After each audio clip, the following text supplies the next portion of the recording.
If you like summer foraging, wild grapes should be at the top of your list.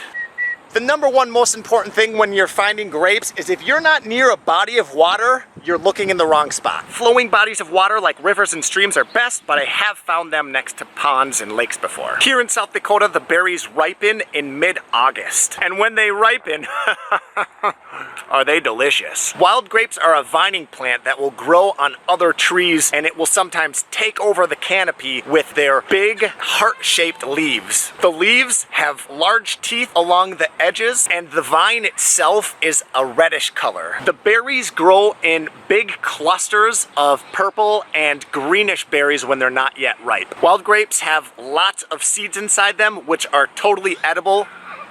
I just pluck the whole grape off and chew. They're very sour, and it can get so bad sometimes if you eat too many, the rim of your lips can start to burn almost. Lookalikes that you need to watch out for are Canada moonseed, which has one single seed that is moon-shaped. And the second one to watch out for is Virginia creeper, which has a red vine also, but the leaves are a very different shape, and if you bite into one of the berries, you'll know that you made a mistake. Ask me how I know that.